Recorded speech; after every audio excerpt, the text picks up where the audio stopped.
one of the finest people I know, the President of the United States, William Jefferson Clinton.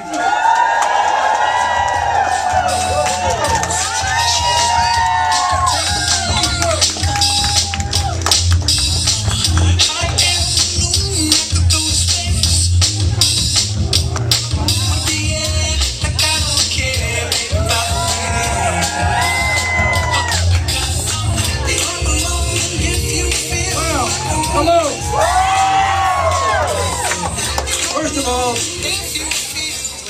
thank you for being here. Thank you for supporting Hillary. And work like crazy for the next week.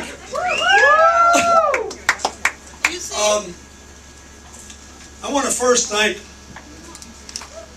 Mayor Michael Coleman. He's been a friend of mine a long time, and you heard all that stuff he said. That confirms Clinton's second law of politics. Whenever possible, be introduced by a friend. They will airbrush your flaws and exaggerate your virtues.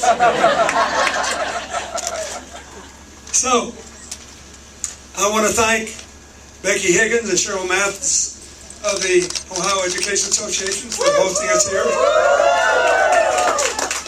I want to thank Zach Klein, your council president, and other members of the council who are here, and our organizers, Emma Pellerin and Jared Rudka, who I think spoke before. I want to make a couple of points here that I think are important, because if you're going to be working, you need to get out there and be able to win an argument. This state has been very, very good to our family. I carried Ohio twice, and no Republicans ever won the White House without carrying Ohio. Both times when I won, there was a Republican governor. And thanks to a lot of you, we won anyway. And it worked out pretty well for the people of Ohio. And Hillary did well here. And now we've got a different situation, because we can't spend as much time here because the calendar is so compressed. We started 3 weeks later than 8 years ago, and a lot of the primaries are scheduled 3 weeks earlier.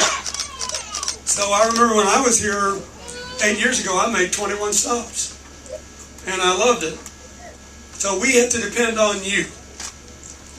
And I just want to say a couple of things that I think are important. It's been a highly unusual election. Every Republican debate, I sit there with bated breath, waiting for the grade school food fight. But there's a reason for all this anxiety, intensity, and passion in both our primaries. Even though I like the way ours is playing out better. And that is that even though America is outperforming every other big economy on earth, even though we've had 14 million jobs in the last 5 years, the most since that other Democrat was president, whatever his name was. Even though we got 90% of our people with health insurance for the first time in our history. Even though we look even better for the future because we have a young, diverse workforce, we have a great education system, we have a great science and technology base. We rank first or second in the entire world in scientific surveys. Our party still believes in science, you know. And the ability to generate energy from the sun and the wind, all of which the president said in his last State of the Union address. There's a lot of anxiety, anger, and frustration because about 84% of the people still haven't gotten a pay raise since the crash. About half the people are living on what they were living on the day I left office. You got all these young millennials covered up to their ears in college debt. They can't move out of their parents' homes. Much less ever think about borrowing money to start their own business or anything like that. So job number one here is to get this economy going again for everybody. We are finally in a position to do that. I personally believe the president's done a better job than he gets credit for. Yes. But I want to explain what I mean by that.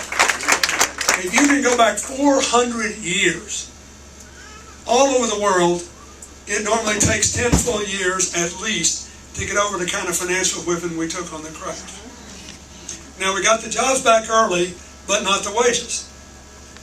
There's way too much inequality in access to jobs, incomes, education, health care, the whole shebang.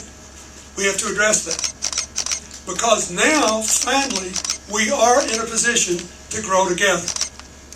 And my argument for Hillary is pretty simple. I think she got the best economic plan, the best college aid plan. I think she's got the best record as a change maker. And she's the only person left in either party who's basically spent a lifetime making changes that made people's lives better at home and has serious national security experience to guarantee that we'll be as safe as possible without giving up our values.